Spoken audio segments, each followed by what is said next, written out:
you do, you deeply know that spiritual is what you are.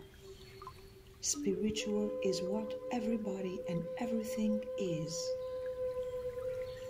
No one can accomplish not being spiritual, as spirit is all that is. The millions of expressions of the Great Spirit are all that is, within, without, and all around, the visible and the invisible. There is no need for going somewhere or doing something to find spirituality. This is truly a wonderful world to live in, despite the hardships. For everything has been born from the One, and shall therefore return to the One. Let us tune with this. I wake up in the morning. I pray to Spirit, the primary source of creation, and ask to be given clarity. I let the knowing fall from the mind into the center of my being, the heart space, where I receive divine wisdom. Breathe in and out. I practice consciously being with Source through mindfulness and here and now alignment of my triadic being, body, mind, and soul. I have read and seen and practiced things, and yet there is no such place as the inner space of pure stillness and infinite kindness that is found through divine consolation and the non-thought.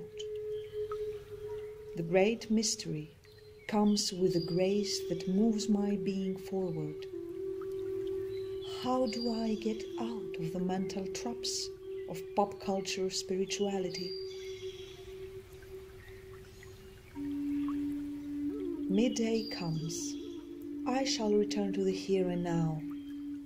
Another tarot reading on the internet, another birth chart, and an angelic invocation.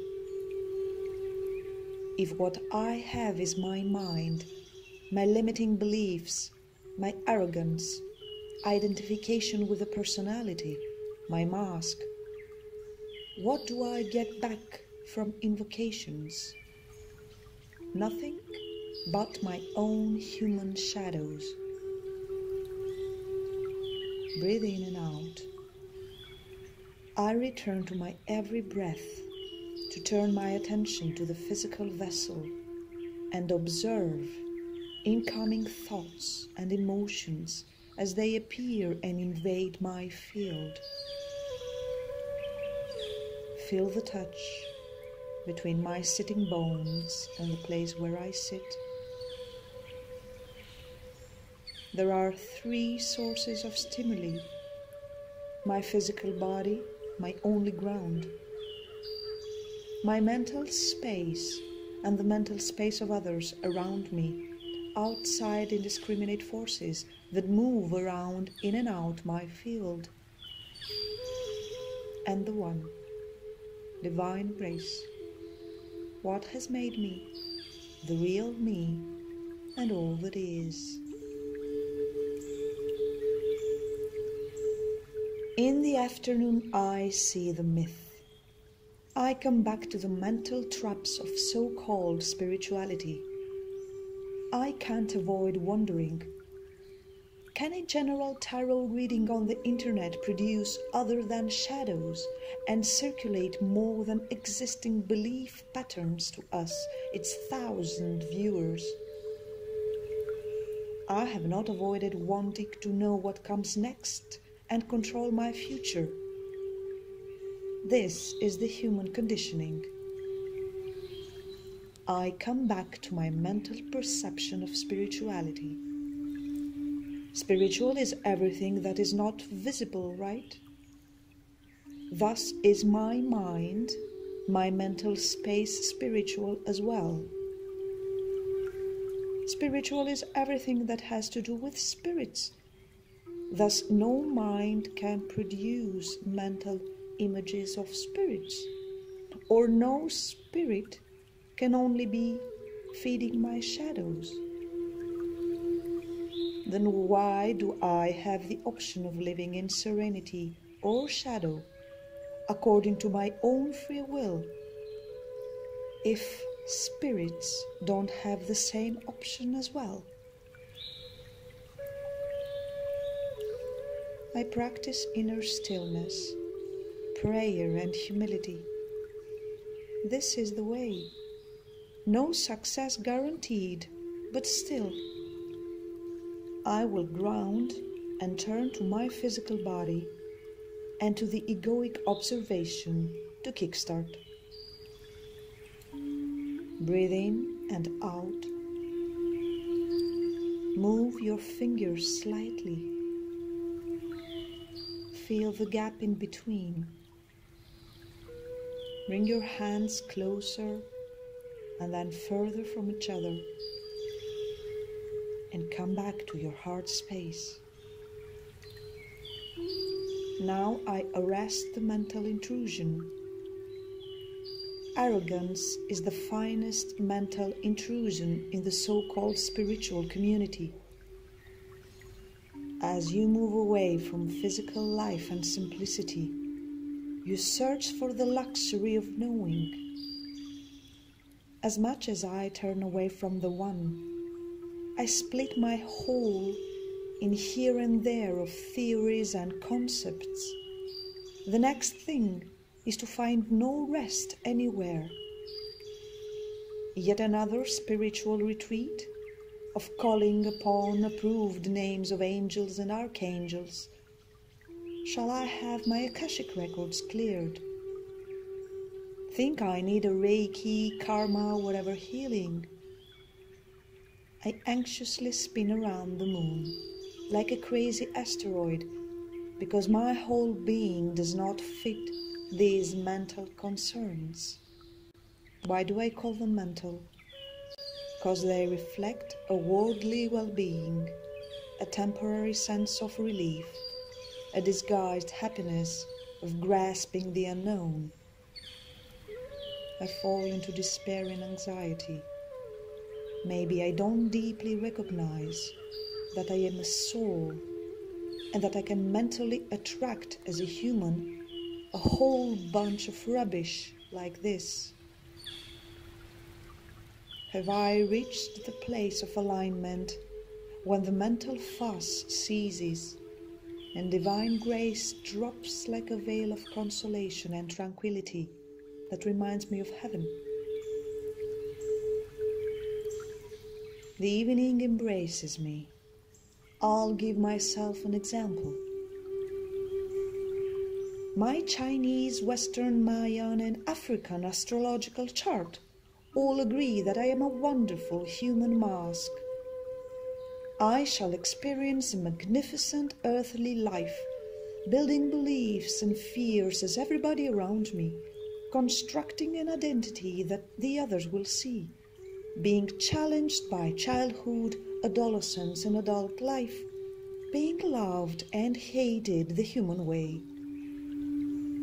But deep inside I know I cannot conceive of the structure that the One is using to manifest human life. So I avoid conceptions, predictions, and generalizations. Truly, why doesn't the baby born next to me, same date, same time, same clinic, have the same lifeline as I do? Skip it. Tricky thought. I boil the water and set a large pot over medium heat. Add the oil and the onions along with carrots, celery, garlic, leeks and chili flakes. Saute for 7 minutes until softened, then add potatoes, courgettes, garlic and oregano. Check doneness, and with a handheld blender, blend until smooth. Serve in individual bowls. and ask me, where are the carrots? I cannot see them. Where are the onions, the garlic, the potatoes? And do not believe me if I try to show them to you. How is it possible that these truly honest people can help souls, since they themselves are full of stress and mental blockages? The future and the past do not exist by themselves in this tasty vegetable soup of life. Time does not exist. Therefore, we cannot be truly comforted by searching for future and past ingredients. Come back to the One. Come back to the here and now. Have faith. I have faith. I make use of my daily experiences to observe and arrest the mind. I use real life to center, ground, and align. Accept the eternal and the before and after life by simply leaving these concepts by my side. You grasp the deepest meaning of real life, then all your anxiety goes away and you live in divine grace, in divine consolation, as an eternal soul that experiences an earthly life with all its marvels and hardships. Need not search for spiritual solutions for your human life. I am finally aware of being an eternally graceful soul that needs no healing. I will calm down without spiritual sedatives. I observe the human self. It's a trickster, but I have eternal patience. True serenity comes when one is humbled and brave. At night, start fast breathing.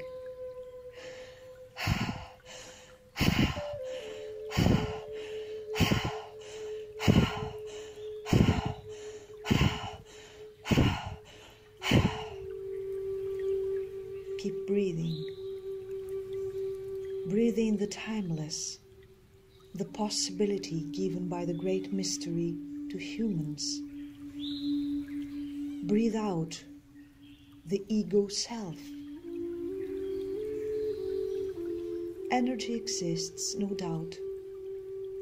Just recall your best friend's words to stop seeking for not so spiritual but rather mental, egoic solutions. I cut off my superfluous and unnecessary desires for spiritual growth. I subdue my proud and wanton will and chastise it with obedient practice of the here and now presence. Thus, with the help of the One, I attain freedom of spirit and with it, spiritual joy.